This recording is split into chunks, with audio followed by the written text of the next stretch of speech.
Welcome to JK Tells a Story, where real-life dramas unfold. Sit back and enjoy today's tale. In time, every successful revolution puts on the robes of the tyrant it overthrew. Barbara Tuchman said that, and I suspect she's right. I never dreamed of being a tyrant. But apparently villains in life are rarely aware of their roles. They always justify their actions as if their atrocities are acceptable because they are the ones doing them. The standards of things like honesty, fair play, and unselfishness that they demand from others, they themselves ignore. If you lie to them, treat them unfairly, or don't show them respect, they complain bitterly. But if the shoe is on the other foot, that's quite normal. I haven't always been a villain. In fact, few people around me even realized I was one. My wife and 2 daughters nominated me for this role. Somehow, in an Orwellian turn, objections to lies and deceit became tyrannical. After the uprising, my wife became the tyrant. My wife was Vanessa. She was a tall, dark-skinned beauty. I wasn't sure of her origins. She and her mother claimed to have Native American roots, but that's what everyone says. To me, she looked more Mediterranean. My name is Connor North. I have no idea where my parents found this name or what my background is. Everyone calls me Con. My 2 daughters are Morgan and Riley. Morgan was 16 and Riley was 14. The first sign of my new role came as we lay in bed on a Saturday night in our Boulder home. Vanessa and I had just been together, and she turned her head to look at me. I was lost in her huge brown eyes. "Con," she said. "The girls at work have invited me to the lodge next weekend to do some scrapbooking. Do you mind?" Actually, I did mind, but not very much. I had tickets for a Rockies baseball game and was going to take the girls with me.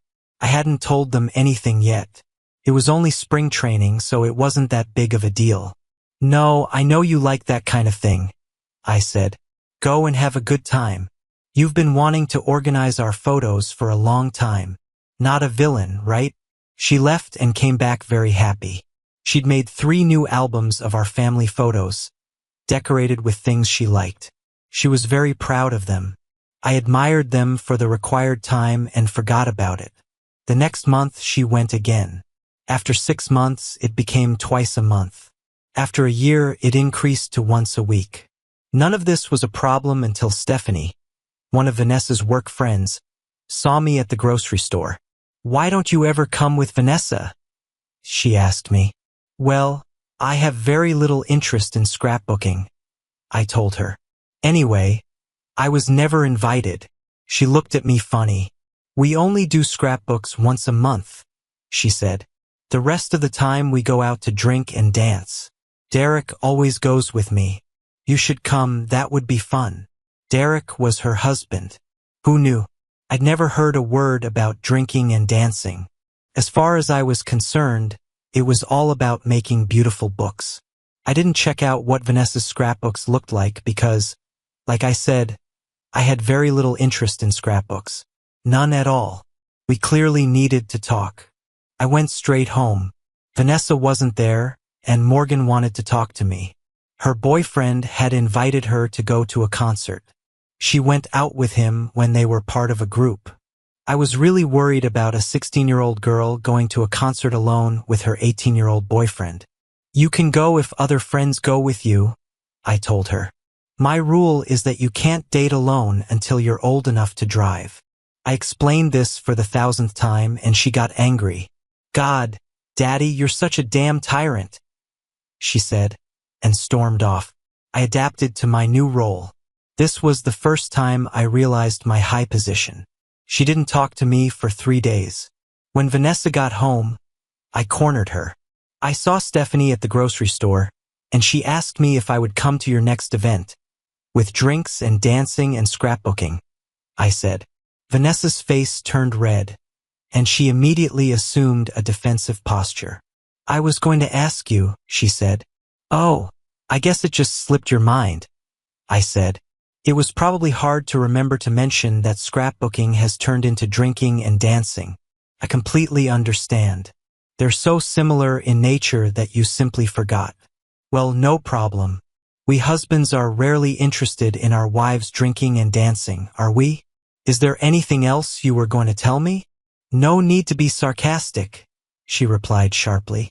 I don't have to tell you every minute what I'm doing. No, I guess you're right, I said. Usually, though, people think it's important that their spouse knows where they are, in case of an emergency, you know. Derek seems to know that Stephanie dances and drinks. She even told me that he goes out with her. Can you imagine? I can't imagine any man wanting to be around his wife while she's drinking and dancing. Can you? She blushed even more. You're not interested in dancing, she said. It's just a girl thing. Is Derek a girl? I asked. I didn't know his behavior made me suspicious of anything at all. When did he change his orientation? Don't be stupid, she said. He doesn't like men. He just likes to be there to make sure Stephanie doesn't go overboard. Strange, I said. Are there other husbands who share his paranoia? None of the other husbands know what we do, she said. So Stephanie is the only honest woman in the group? I asked. Nice set of friends you have, Vanessa. You don't know them, and I don't like it when you make jokes about my friends, she said. No other husband is trying to be a dictator like you. No one is being dishonest. You mean no one but you, I said. Maybe the others aren't married. She was ready to explode. How can you accuse me of being dishonest? I've never lied about anything. No, I guess you're right, I said. I'd say she's the only one in the group who isn't a liar. Vanessa looked at me as if I'd hit her and went upstairs. Dinner was tense, with two of them not talking to me. It was very awkward. I can handle awkwardness, so I went to watch the Nuggets game before going upstairs. Vanessa was already in bed, and the bedroom door was locked. I took the small round key from the top of the door, unlocked it, replaced the key, and entered. Get out of here, she said. You'll sleep on the couch. I ignored her and took out some clean underwear from my drawer. I'm not going to sleep with you, she said. It'll be a long time before you come back here. I ignored her and went to the shower. You won't sleep here, she said when I came out. Get out of here, I told her. I don't need your permission to sleep in my own bed. If you don't like it, go sleep on the couch. I think she was shocked. I'd heard men talk about how their wives make them sleep on the couch. I always thought it was a metaphor. Apparently, she'd heard the same stories and believed them. She may have heard other stories where men actually went to sleep on the couch. Luckily, I'm 70 pounds heavier than her. I'm also 4 inches taller, and she would have a hard time carrying me. She probably thought she could just lock me outside our bedroom, and I'd be as soft as a lamb. Well, this lamb becomes a lion. This is what we tyrants do. We refuse to cooperate in our own overthrow. She was furious. She stood up, grabbed her pillow, and began rummaging through her dresser for a blanket. After a few minutes, she left, and I had a good night's sleep. When I went to work the next morning, she was already up and looking tired.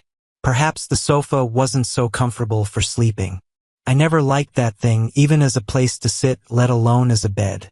It was strewn with 100 stupid pillows and was very uncomfortable as a chair, much less a bed.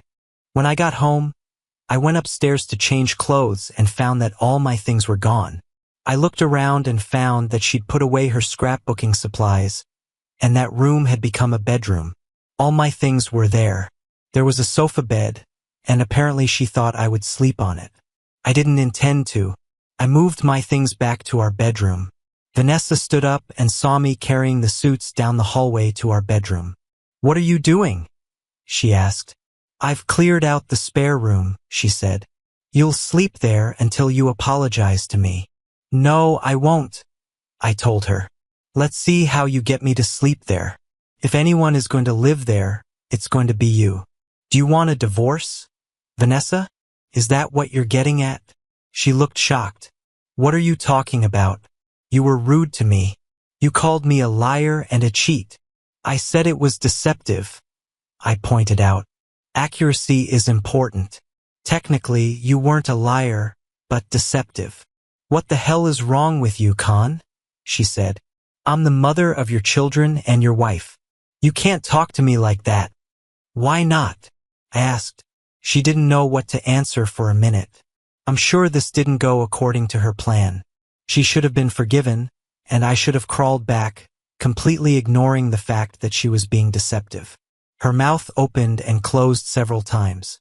"You've never spoken to me like that in our 17 years of marriage," she said. "You've never been deceptive before," I pointed out. "Well, as far as I know. Maybe you were, and I just didn't know. So, do you want a divorce?" "No, I don't want to," she said. "I want my husband to understand that he can't talk to me like I'm some naughty schoolgirl.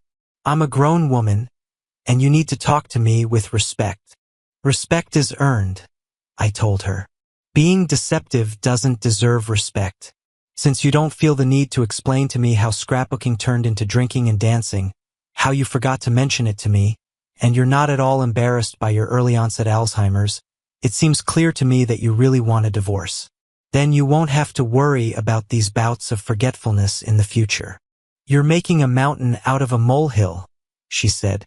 Apparently, she believed that the best defense was an attack, because she went on the offensive. "Why did you tell Morgan she couldn't go to the concert?" "I didn't tell her that," I said. "Remember, accuracy is important. Words matter, Vanessa." "So what did you say?" she asked. "I told her she couldn't go alone with her boyfriend," I said. "If they're going with a group of friends, I don't care. She won't date alone until she learns to drive. You helped me set that rule." "Well, I changed my mind," she said. "I told her she could go." "Okay," I said. "I'll talk to the lawyer on Monday."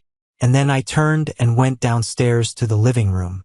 She followed me, screaming the whole time, but I didn't listen. I turned on the game and ignored her.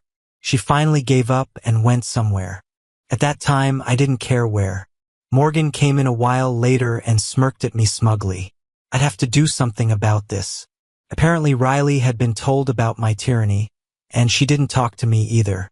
It suited my mood. On Saturday, I went fishing. On Sunday, I went to a boat show.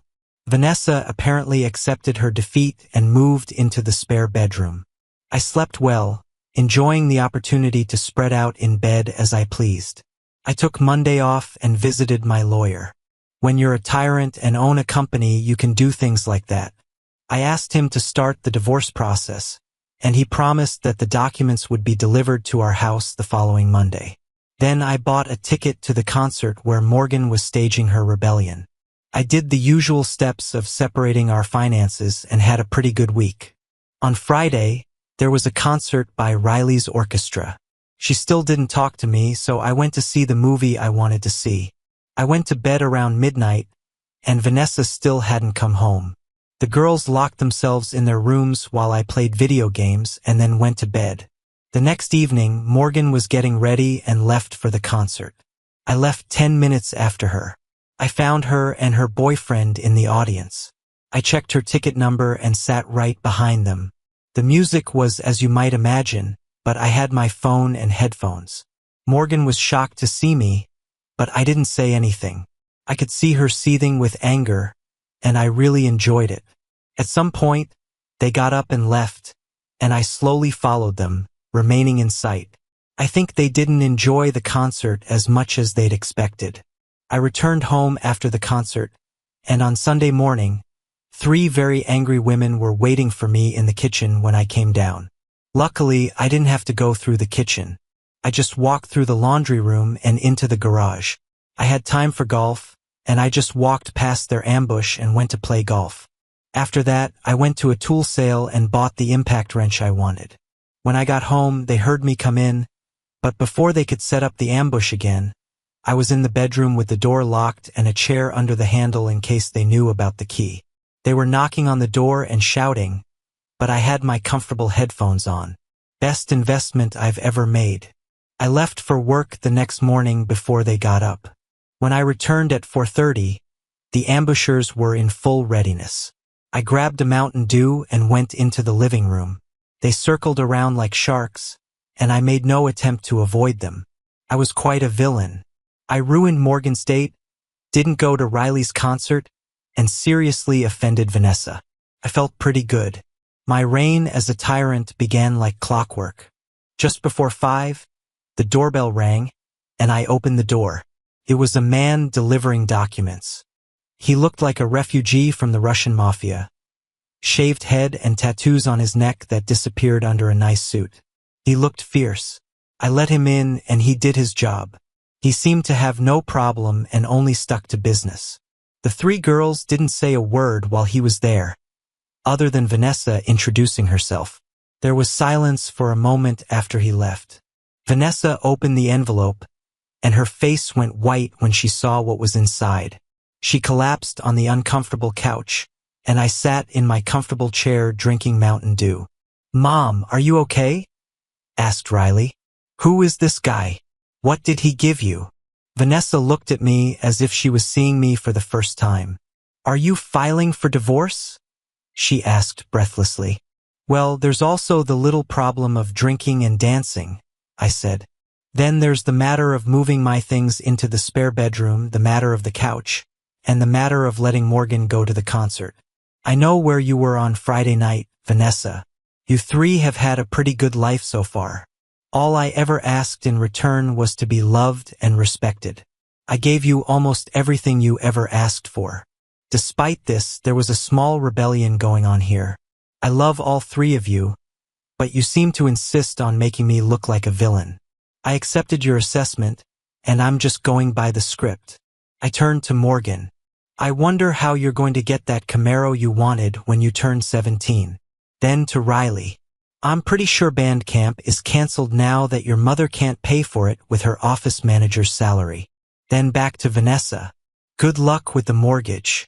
Oh yeah, and car payments, utilities, club memberships, and your health insurance too. I'll move out this week." They looked at me as if I was crazy.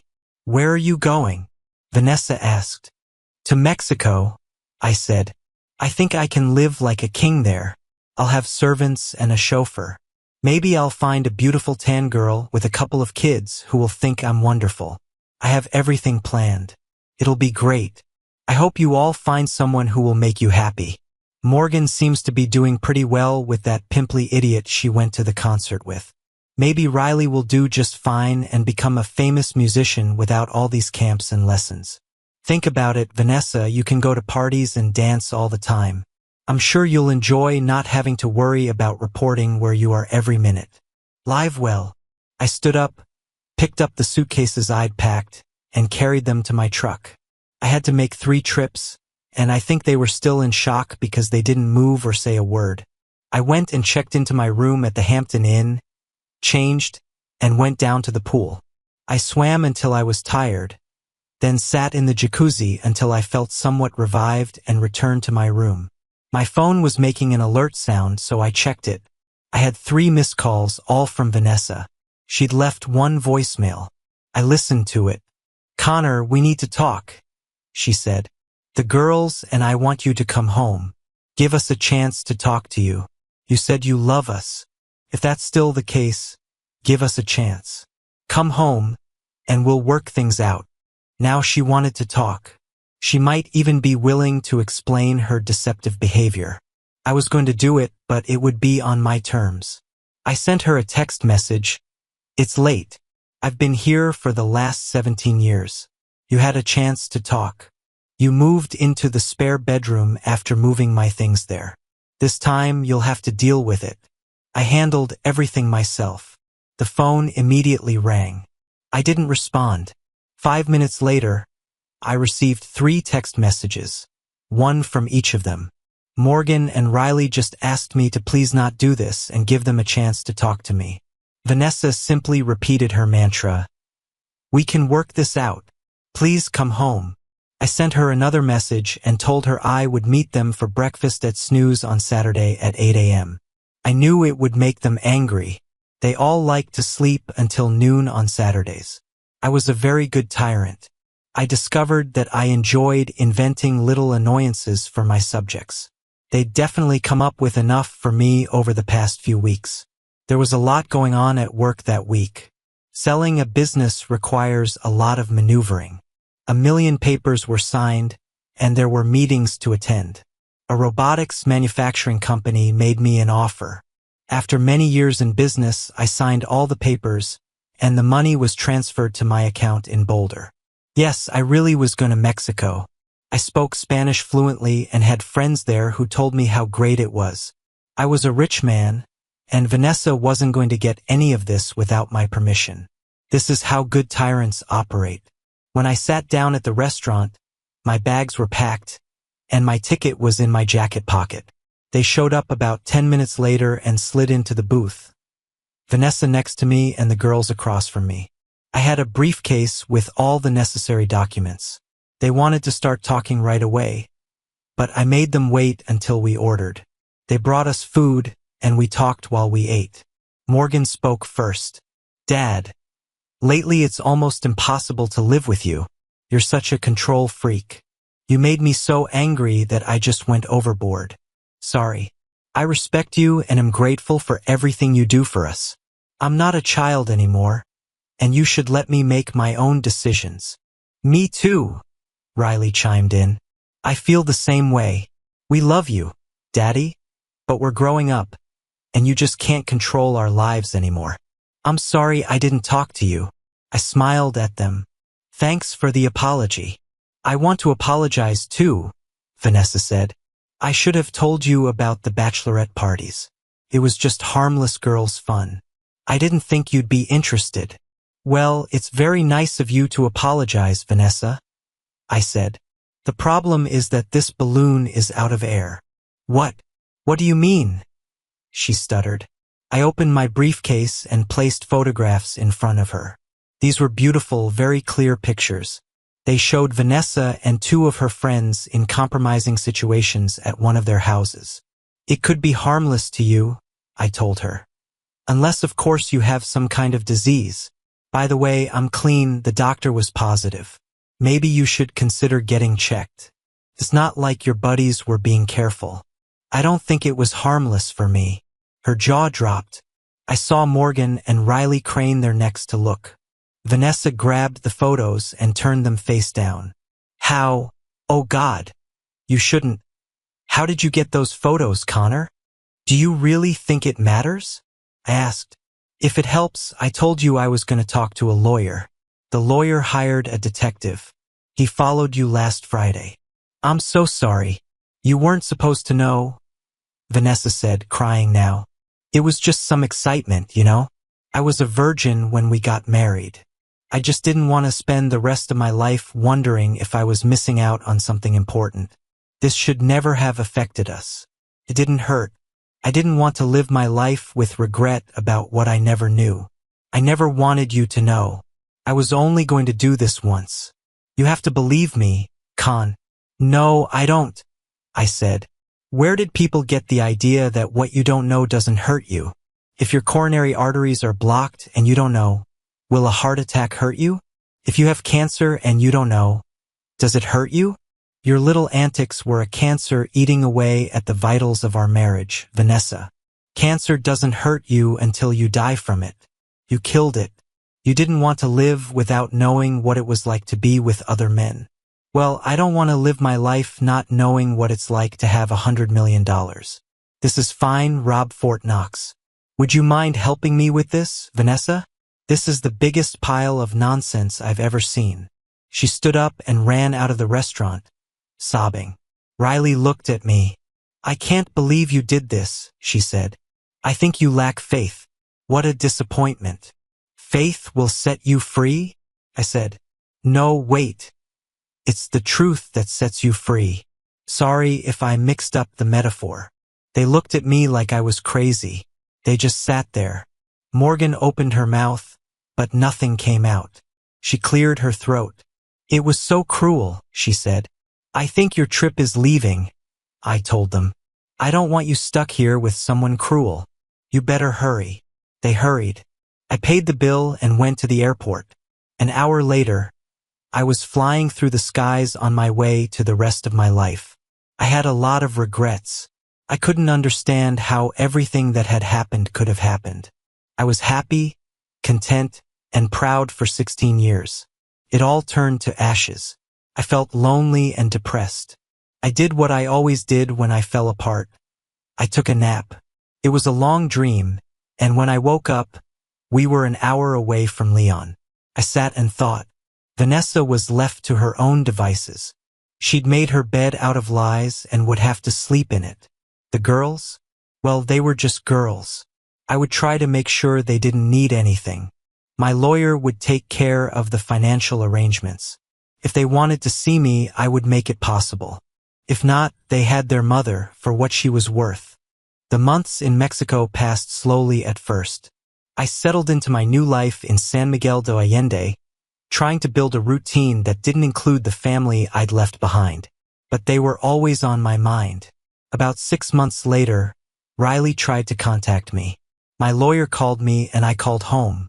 Morgan answered and I asked to speak to Riley. I don't think Morgan recognized my voice. "Hey, baby," I said when I heard Riley's voice. "Dad? Is that you?" She started crying. "Dad, I'm so sorry. Please, Dad, I'm so sorry. I need you. Mom's in a terrible state. She drinks all the time and hangs out with men and her girlfriends from work. I think she's on something. The only good thing since we pushed you away is when you paid for me to go to music camp. Morgan is being very difficult, and I can't stand it here. Please, Dad, I need you. Do you still love me? I was so cruel to you, but I hope you still love me. I'm so sorry that I treated you this way. I know it was all because of my mother. Well, it was partly my fault. I need you, Dad. I know I didn't have your support, but I pray that you still love me." "Of course I still love you," I said. "I just don't know what I can do. I can't go there. Your mother would probably have me arrested." "Can I come to you?" she asked. "I don't understand how to do this," I said. "Your mother won't let you come here. I would be glad to see you, but I don't understand how to do it." "If you send me money, I will run away," she said. "She'll never notice until I'm with you. I hardly see her, and when I do, she's angry at me. She hates me, Dad." "I can't believe she hates you," I told her. "With time, she will become wiser." "Why do you say she hates you?" "I got a bad grade in school, and she yelled at me." Her voice trembled. I told her she didn't have room to say anything to me after she drove away the only good thing in her life. She sobbed. She slapped me and told me I was a scoundrel and she wasn't going to take any nonsense from me. I think she was drunk or high, Dad. I'm so sorry. I just let them convince me that you were some evil dictator. I see how wrong I was. Please help me. Okay. Baby, calm down, I said. I'll think of something. Minors cannot travel alone without parental permission, especially outside the country. Let me see if I can come up with something. Call me tomorrow, and I'll see what's possible. I gave her my phone number, and she calmed down. She told me she loved me, and we ended the conversation. I called my lawyer, and he told me she needed a passport. But as far as the Mexican authorities were concerned, it might be helpful for her to have a signed letter of consent from me allowing her to travel unaccompanied. I knew she had a passport because we'd gone to France the year before. I faxed him a letter and arranged the trip. For some reason, my benevolent dictatorship now seemed attractive. I was rehabilitated, and Vanessa took my place as the main tyrant. One of her oppressed subjects was about to vote with her feet. I felt positively welcomed. When Riley called the next day, I had everything ready. She was going to tell her mother and sister that she was spending the weekend with a friend. She would catch a taxi to the airport and then a flight. I'd pick her up at the airport, and we'd see where to go next. I thought about having my lawyer meet her, but that would make him an accessory, and I didn't want to put him through that. I was sure Vanessa would be very vindictive if given the chance. When Riley came down the ramp, I was waiting for her. She flew across the asphalt and rushed at me, sobbing and laughing at the same time. I spun her around and then set her on the ground. "Let me look at you, baby," I said. "God, you've grown like a weed. You're more beautiful than ever." She looked like it too. She had her mother's dark skin and huge brown eyes. She was beginning to take on feminine curves and was gorgeous. She was mine too, and I saw the shine in the wet puddles of her eyes. "You look good, Daddy," she said. "You've lost a little weight and have a great tan." She pressed herself close to me. "I've missed you. Do you still love me?" "Of course," I said. "I never stopped. I was hoping that someday I would have the opportunity to show you. It's not like you didn't let me do it." "I know, and I'm really sorry," she said. "If you let me, I will show you how much you mean to me." "I was wrong, Dad. I don't know what's wrong with me." "It's okay," I told her. "We'll be fine. Is Morgan okay?" She was very somber. "I don't think so. She behaves like Mother." She looked at me to see how I would react to her slip of the tongue. I laughed. "She's a pain in the rear." I don't mind using descriptive words, but girls shouldn't use too many curse words. It will just make you look vulgar and cheap. You can say whatever you want as long as it's just us. Okay? She hugged me again. I took her hand, and we walked to the car. She loved the house. I showed her her bedroom, and she liked it too. We sat and talked until 2 in the morning. She caught me up on her life, and I caught her up on mine. We talked about what she wanted to do, and she wanted to stay with me forever. This made my year. I had no idea what to expect from Vanessa, but I knew there wasn't much she could do. She didn't know where I was, and things are a little different in Mexico. The U.S. government is able to do very little regarding location and custody as long as you keep your nose clean. Money can buy almost everything. If I hadn't committed a serious crime and gotten caught, Vanessa would never have found us. I don't think she even tried. I sent her a letter from the airport explaining why and where I was going. I never heard anything from her. Another year passed before we heard anything from Vanessa or Morgan at all. Riley attended school and did well. She spoke Spanish like a native, and with her skin color, she fit in very well. Then my lawyer sent me an email. He wanted to talk to me. I asked him to buy one of those cheap phones with prepaid minutes for Morgan. I set up a time when she could talk without Vanessa knowing and called her. She knew who it was when she answered. No one else had this number. Our conversation didn't start off very well. She cried so much that I couldn't understand a word she said. This went on for some time. Finally, she calmed down enough for me to understand her, and the words came out. She was pregnant. When she told me this, we went through the crying again. I wasn't sure what the tyrant's reaction would be. I knew what my father's answer was. The little girl I'd loved all my life was in trouble. There was no way I would let her face this alone.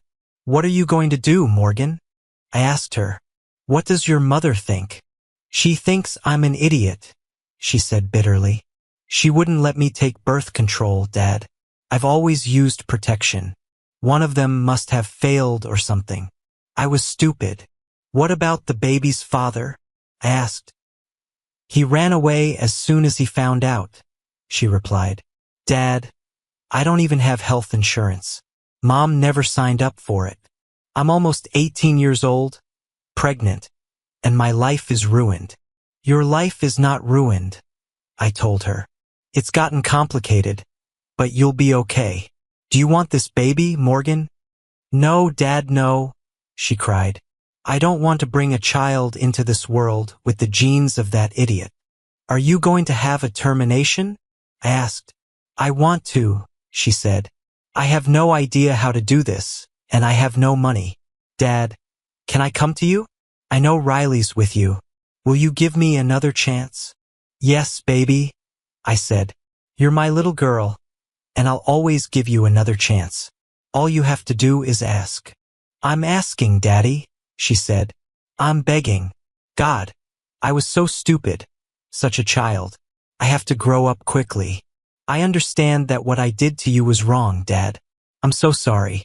I should have listened to you, not Mom. I just wanted to do things my way, and she let me do that for a while. I understand now that she was just using me against you.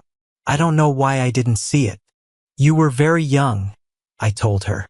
"It's okay, Morgan. Let's focus on the future. Let's solve this problem and then we'll get to everything else. Okay?" She sniffled and cried some more, and I promised to call her the next day with the details of what I would come up with. Then I had to tell Riley what was going on. She was a little annoyed at first. "Why would she come here and ruin everything?" she said. "We're perfect, Dad. I don't want her here." "Riley, she's your sister," I said. "She's my daughter and she's in trouble. Don't you love her? Don't you think we should help her?" "I loved her," she said. "When we were all family. I loved her. But she turned into someone else. She treated me like crap. And oh my God, this is what I did to you." "Wrong lies, Daddy. She's just like me." She rushed at me and pressed herself against me. I just hugged her and stroked her dark hair. "We're done with this, baby," I said. "Yes, she is just like you, and we need to help her just like I needed to help you. I think we'll find out that your sister is back, just like I found out that my girl is back." "Daddy, you're amazing," she said, squeezing me even tighter. "You know I will always be your daughter." We made the same preparations for Morgan that I'd made for Riley. We picked her up at the airport on Sunday evening. It was very emotional, and the two girls spent a long time mending fences. Morgan didn't look pregnant yet. I asked her, and it turned out she was only 6 weeks along. She insisted on having the procedure, so I arranged it at a clinic in Houston. The procedure is practically illegal in Mexico, so we took a chance and flew to Houston. I'm categorically opposed to ending pregnancies in most situations, but it was not my decision. If ever there was a situation where it seemed necessary, this was it. I would have felt very uncomfortable if the pregnancy had been further along. We picked her up on Friday, and within a week she was back to her old beautiful and cheerful self. Morgan was the complete opposite of Riley in appearance. She was taller, more lively, and had blonde hair. There were a lot of blondes in my family. It took them a week to work out their issues, and they returned to being the duo that had me wrapped around their fingers since they were babies. My lawyer contacted me and told me that Vanessa was stalking him. She wanted to know where the girls were, where I was, what I wanted to do about the divorce, and to let me know she was selling the house before she lost it. I did not care. We had a decent amount of capital, and as far as I was concerned, she could save it. I didn't mean to punish her. I just wanted to get away from her. There comes a time in life when you find it difficult to muster the energy to be angry and resentful. You just want to be left alone, move on with your life and leave bygones in the past. I was in that moment. She wanted to talk to me and the girls. She was lying. Well, but I knew she loved her daughters, at least at some point she did. Now that they weren't objects she could use to hurt me, I hoped they might have some kind of relationship. At first, they wanted nothing to do with her and had no plans to talk to her. She wrote them long letters, which our lawyer forwarded to us. She also wrote to me. I threw mine away, but I know the girls read theirs. It was very difficult for me not to open these letters and read them. I guess I have masochistic tendencies or something, but I dug the first copy out of the trash a dozen times before I finally burned it. You can't just watch a 17-year marriage fall apart without wondering how it happened. I tormented myself with these letters. The first 4 I received before I realized what I was doing. After that, I asked the girls to pick up the mail with instructions to just get rid of everything Vanessa sent me and not tell me about it. Life had been good for me. I had my daughters. They were doing well and had treated me with more love than ever. They took care of me. I dated a few people and even found a few women who were interested enough in me to become friends with benefits. Vanessa wrote to the girls once a month for a while, and then began to write every week or even several times a week. She tired them out, and finally they sat me down and talked to me. They wanted to call her and talk to her. I didn't mind. They wondered if I would listen to the conversation. I had absolutely no desire to do this, but they begged until I agreed. I made them promise not to include me on the call or mention that I was there or listening. They also had to promise not to ask me again. This was a one-time thing, just to make sure everything was okay and she wasn't trying to manipulate them in any way. Through our lawyer, they agreed to call her on Thursday evening. They put the phone on speaker, and I made them block the number so it wouldn't get into Vanessa's hands. If they wanted to talk to her, that was their business. I didn't want her to call them. Apparently, she did a lot in her letters because they seemed quite comfortable talking to her. She still apologized a million times. Apparently, she'd been at a substance and alcohol treatment center for some time and was undergoing therapy. I did not know that. I think if I had read my letters, I would have known, but I just didn't have the courage. She wanted to see them and begged them to come visit her. They immediately rejected the idea. "We will never go there," Morgan said. "Why not, baby?" Vanessa asked. "We don't trust you, Mom," Morgan said. "You'll probably try to kidnap us and force us to stay there." We could hear sobs over the phone. "I think I deserve it," Vanessa finally managed to say. "I am to blame for all this. It hurts me so much to hear this, but I know it's my fault. If you don't come here, can I come there? I need to see you so desperately." "No," Morgan said. "You should have thought about this before you decided to drop a bomb on our family. We don't want you to know where we are." "What part of we don't trust you? Mom, don't you understand?" There was more crying. "You're killing me," Vanessa finally managed to say. I know what I was. I swear to God I won't cause any trouble. My therapist helped me understand that everything was my fault. I don't blame you or your father. I just want a chance to make it up to you. I will do anything, make any promise, sign any paper, do whatever it takes to get just one chance to see you and show you how sorry I am. Please, girls, I beg you. I grabbed a pad and wrote on it, then raised my hand to get their attention. Tell her to sign the divorce papers, give me legal custody of you, and give up any financial claims. I handed it to Morgan. She looked at it and nodded before showing it to Riley. Riley nodded too, and Morgan told Vanessa what it would take. To my surprise, Vanessa agreed. "It will take me some time to save up the money," she said. "If the house sells before it goes into foreclosure, I might come earlier. I'll sign the papers right away. The divorce should be final in about 60 days. Girls, I hate to ask you, how is your father doing? Is he okay?" I shook my head. "He's fine," Morgan said. "We are not allowed to talk about him with you. Can you give him a message?" Vanessa asked. "I wrote to him, but I don't know if he reads my letters. Just tell him I'm sorry. I love him, and I'll try to make it up to him." "Okay, Mom," Morgan said. "I'm not sure he wants to hear anything from you. Just think how wonderful it would be if you changed your mind before you decided to throw everything away." There was a scream on the other end of the line, and Morgan looked scared. "Mother, I'm sorry," she said. "I myself have no moral principles here. Just do what you have to do.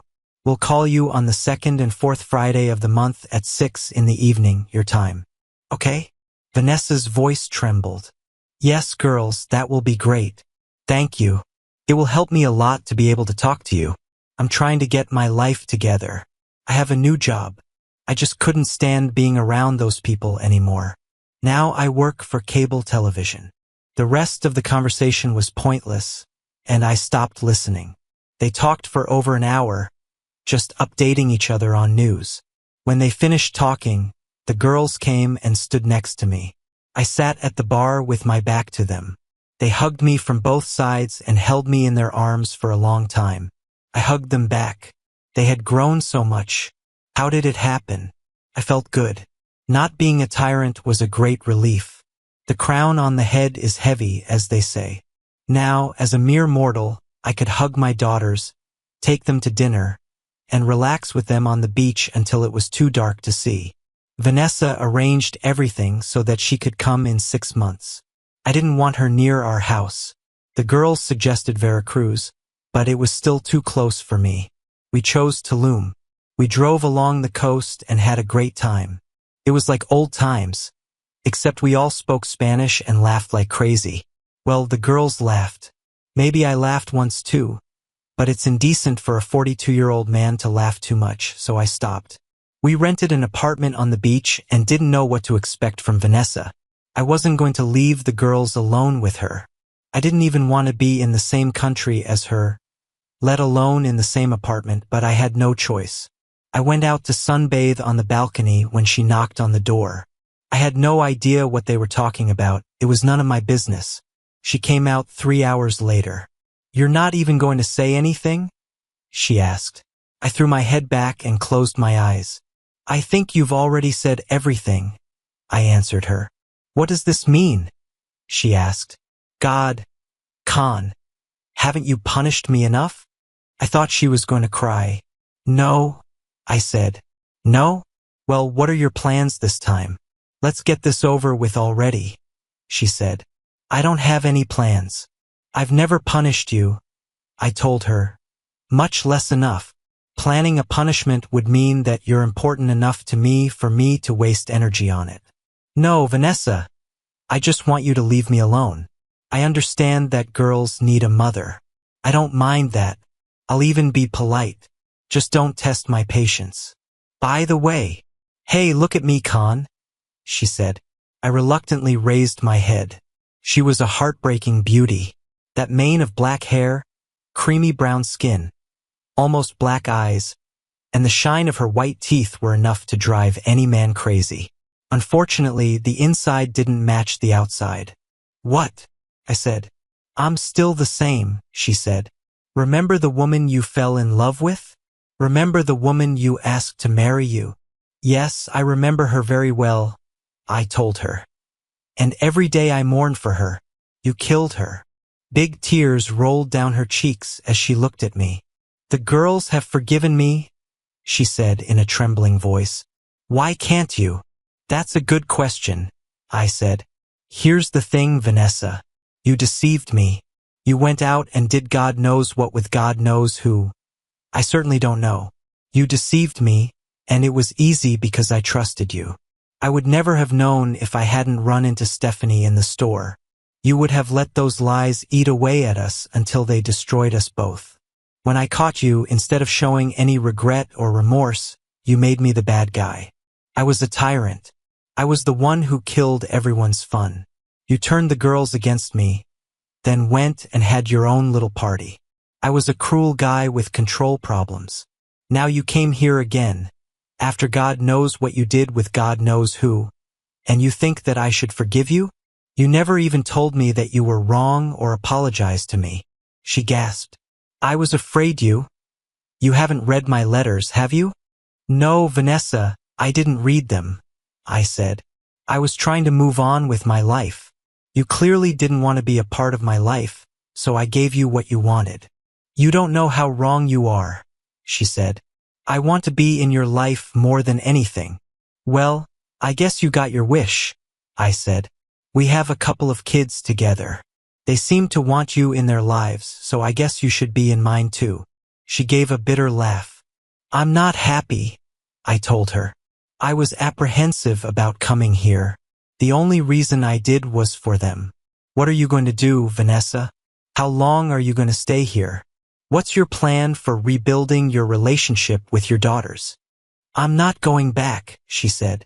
"The house is sold, Khan. We had almost $200,000 in equity. I can live on this money here for a long time. I want to be near the girls. I'm going to move to where you live. I want to be near you too." "Hell no," I told her. "Vanessa, if you interfere in our lives, I will move to the ends of the earth, and you will never hear from us again." Tears continued to roll down her cheeks. "The girls don't mind me being here," she said. "If you just let me see them and be near them, I won't bother you, Khan." "Is this some kind of convoluted plan to get me back?" I asked her. "I want you to take me back," she said. "I don't think that's going to happen, do you?" "No, that won't happen," I said. "If that's what's on your mind, you should leave now and let us be happy. That's what you do to the people you say you love. You try to make them happy." "I really want you and the girls to be happy," she said. "I think they'll be happier if I'm around. It's a shame it doesn't involve you, but it won't happen, Khan. Do you think we can be friends? I'm really sorry for the way I acted. I'm very sorry for being so disrespectful and hurting you so much." I tried to explain all this in the letters I wrote to you. I'm in a much better place in my head now. I'm ready to move on with my life, with you and the girls in it. I don't mean as husband and wife. I will be whatever you allow me to be, parents, friends with benefits, whatever you want. Just don't make it impossible for me to be a mother to the girls. Okay. I know I deserve everything you do to me. I lied and cheated, and I will regret it for the rest of my life. I'm just asking for a little mercy. Please, Khan. I felt no mercy. Can you at least tell me why you did what you did? I've asked myself this question 1,000,000 times, she said. I just fell under the influence of really bad people who I thought were my friends. I justified myself by thinking that I loved you, that this didn't affect you, and that I'd get through this and we'd be okay. Now I can't understand why I thought that. I drank too much, took substances, and just lost my mind. Can I ask you a question? I said. Go on. What can't I forgive? I said. Is it the drinking, the substances? What exactly? That's a lie, I continued. If you came to me and said, Khan, I'm bored with our life and I want to go dancing and drinking with my friends, I'd probably be offended, but I wouldn't mind. I'm a pretty liberal guy, Vanessa. If you even told me that you wanted to be with others but still loved me and wanted to be with me forever, I would try to find a way to arrange it in a safe way. I don't know if I could live with it, but I would try if you asked me. It's the lie, Vanessa. It's also disrespect. You tried to make me a villain. All I ever did was love you and the girls. You tried to push me out of my own bedroom because you lied to me. It wasn't my fault. I know all my shortcomings, but you never came to me and admitted the truth. You just deceived me and disrespected me. Tears rolled down her cheeks in a steady stream. I'm so sorry, she whispered. I never wanted it to be like this. I was scared and desperate. I'm so sorry. I should have told you. I should have talked to you. Instead, I just ruined everything.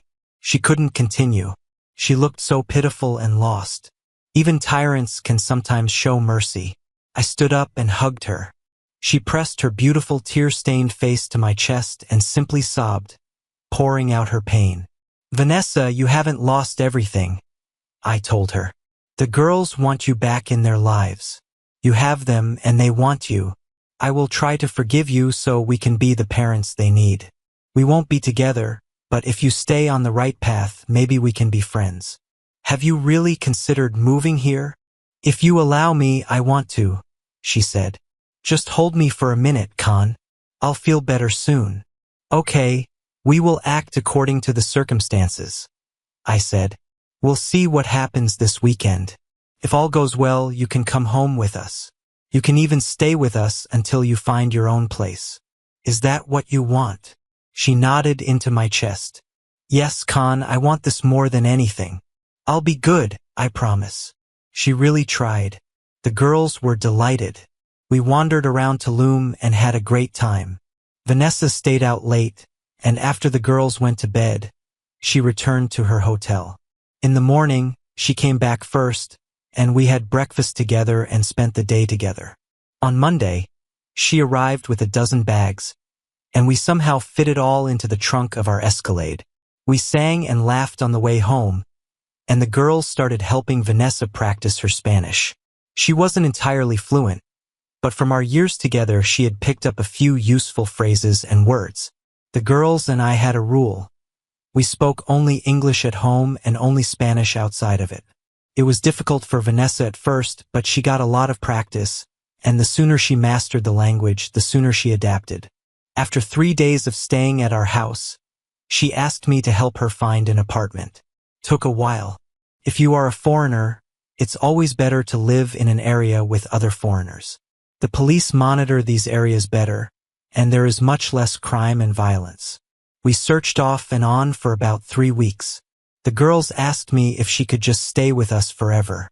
I was categorically against this, and they immediately gave in. It was the evening of Vanessa's 4th week with us. The girls and Vanessa went to bed, and I stayed up longer, sitting at the computer and surfing the internet. When I felt someone approach from behind, 2 brown arms wrapped around the back of my neck, and I smelled Vanessa. "What are you doing?" she whispered in my ear. "Watching hot cars," I replied. "Look at this, Vanessa." It was bright red with custom flames, and I loved it. "Look at that hot girl next to it," she said. "I think you look at girls and just use hot cars as an excuse." I laughed. "Yeah, you got me." She stood up and took a couple of steps back. "Look at me, Con," she said. "What are you doing, Vanessa?" I asked. "Is this another attempt at getting back together?" She came over and took my face between her hands. "No, Con, no. Don't think like that. I'm done with all the scheming and plotting. This is just Vanessa, horny as a cat in heat. I haven't been with anyone in a long time. You haven't been out with anyone while I've been here either. You're probably feeling it too. Just be with me, Connor. Neither of us is married. You can be with anyone too. Why not with each other? You're a fantastic lover. The best I've ever been with. You know I'm hot and ready for you now. Be with me. I'll make it so good for you." "It's baggage," I said. "Forget about this damn baggage," she growled. "There's no baggage here. I'm telling you, it's just 2 people who want each other. I'm hotter than that girl with the hot rod. Look at me." "What the hell?" I said. I hadn't been with a woman in a long time, and she was definitely all woman. She could see it in my eyes. "Do you want to go to the bedroom?" I asked. "God, I miss this so much, Con," she said. "Con, can we do this again? Can we do this often? Please, darling, I need this. I beg you." "Vanessa, you said no strings attached, remember?" I said. She quickly sat down. "No, that's not what I meant, Con." Panic crept into her voice. "I didn't force anything. I promised. I just asked. I didn't make any plans. You have to believe me." I pulled her back toward me. "Okay. Calm down, Vanessa. I was just clarifying so we don't get confused. Just an honest conversation here, making sure you don't think this means we're back together and everything is back to normal." She sobbed a little. "I know," she whispered. "I want this, but I know it's impossible. You said we could be friends. I didn't mean anything more. Friends can be together, right? I'll take whatever you give me, Connor." "Vanessa, I don't want you to waste your time pining over me," I told her. "Yes, we can be friends. If we're both feeling it, you are a beautiful woman and probably the most passionate woman in Mexico. We can be together. I think I will always love you, but we can never be together. I'd spend all my time waiting for everything to fall apart. You say you've changed, and I believe you. The problem is, you were already that woman when I fell in love with you. I'll always think that you can do it again. Next time I'll be 65 or 70 years old, and it will be too late to start life again. Both of us should look for situations in which we want to be for the rest of our lives and not live in the past. Do you understand what I mean?" "Yes," she nodded. "I understand, Con. I'm so sorry that I ruined everything. So we can't spend the rest of our lives together, but we can be friends for life, right? We'll be parents to the girls, and until we meet someone else, we can do this, right?" I hugged her. "Yes, we can do that, but we don't want to give Morgan and Riley the wrong idea. I'm sure they won't like the idea of us getting back together. They won't respect me, and they won't like you.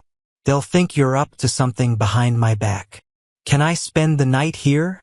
she asked. "We'll set the alarm, and you'll leave at 5 a.m., I said. That's what we did. We both always had high libidos, and I missed having regular intimacy. She bought a moped rental place and did well with tourists. The girls worked for her on weekends and after school and spent a lot of time with her. They seemed to mend their broken relationship. They told me that she dated occasionally, usually with some American tourist. The first time she spent the night after I found out, I took protection out of the drawer. "Why are you doing that?" she asked. "Don't do this, Connor. I like it without it." "I'm just being cautious," I said. "Why?" she asked. "You've never done this before." "I heard you were dating," I said. She laughed. "Okay, Got it. I didn't sleep with anyone, Con.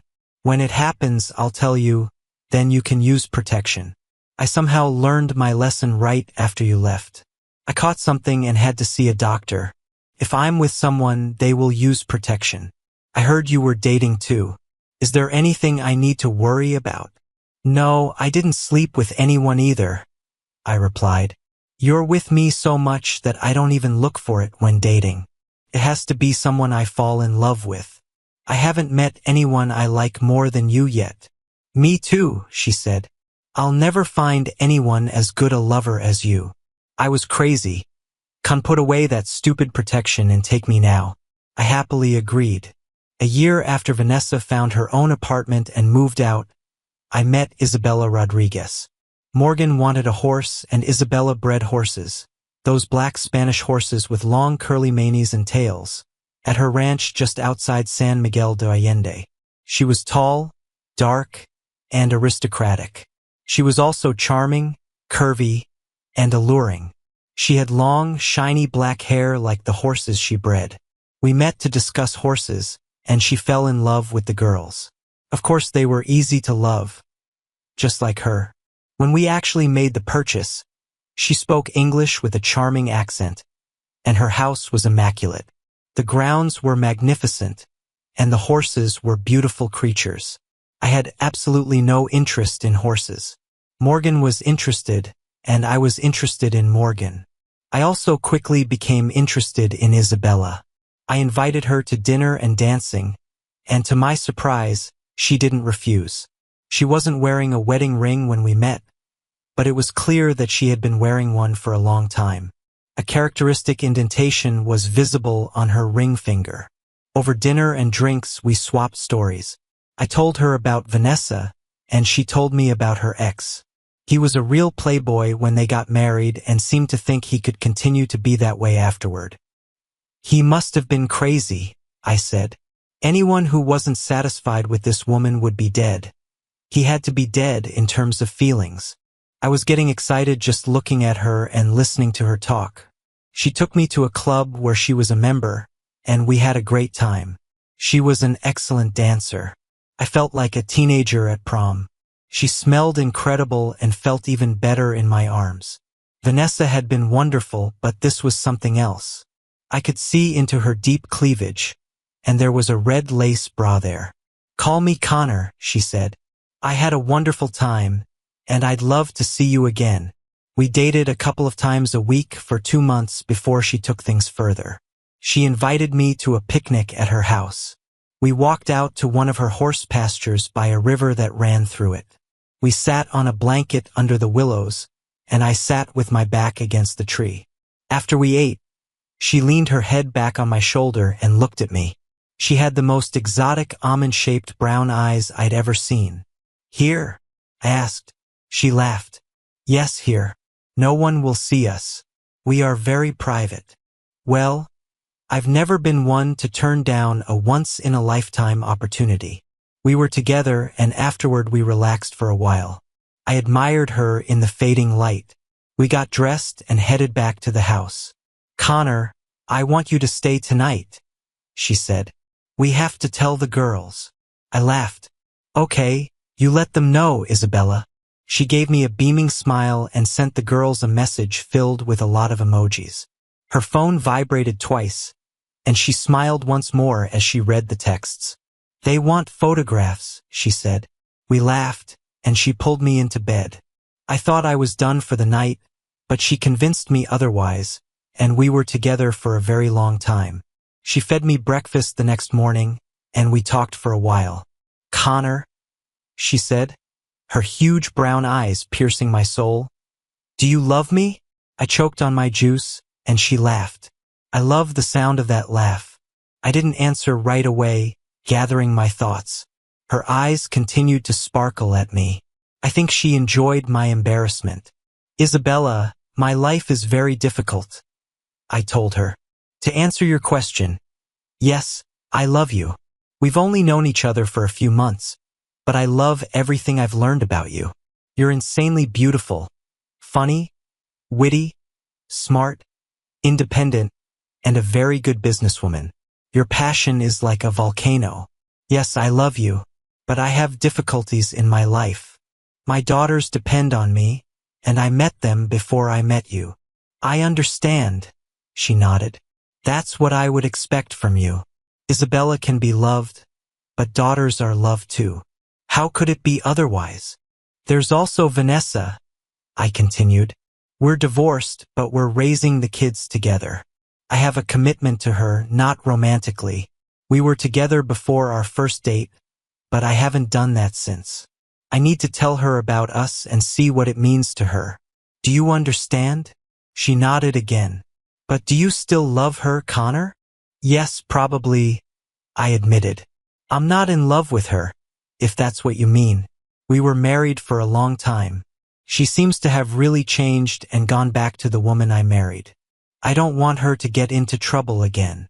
She didn't say anything, but I could see the gears turning behind those eyes. She seemed pleased, and after a while, she walked me to my car. I was as easygoing on the way home as I had been since the uprising began. The girls attacked me as soon as I walked through the door.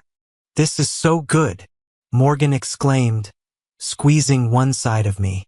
Riley was on the other side, and I looked at her questioningly. Yes, she said. I assumed it was something good. I think they were planning my wedding from then on. I was about to have an unpleasant meeting with Vanessa. I was afraid of this, but as it turned out, my fears were in vain.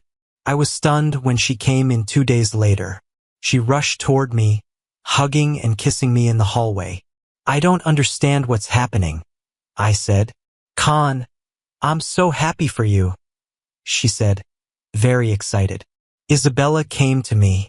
I love her, Con. She's perfect for you. It also makes it easier for me to tell you something I've been avoiding. I met someone, Con. The someone turned out to be a French ex-soldier named Philippe. I called him Phil, and it didn't seem to bother him. He was a friendly man. I liked him straight away, and he seemed very devoted to Vanessa. He and the girls shared a friendly tolerance for each other. He found their relationship amusing, and they considered him harmless, although not inspiring. He seemed perfect for Vanessa, at least to me. She seemed to fall in love with Isabella, and Phil was speechless in her presence. My only problem seemed to be another rebellion. My daughters, my ex-wife, and my girlfriend seemed to be closely conspiring to get me married as quickly as possible. I don't even remember proposing. I was whisked off to the ring store before I knew it, and we were getting married in June. Isabella was a vision, and my daughters were amazing. Vanessa ran the whole show, and we were whisked away in a limousine to the airport. Phil arranged for us to honeymoon in France, where he still had a house in Nice. I knew I was in for an incredible adventure. Isabella was the stereotypical passionate, emotional, and very pretty Latina. In addition, I realized that there was a new queen in town. I thought I would be happy under her rule. Thank you for your viewing. See you next time. If you enjoyed this, subscribe to JK Tells a Story for more tales.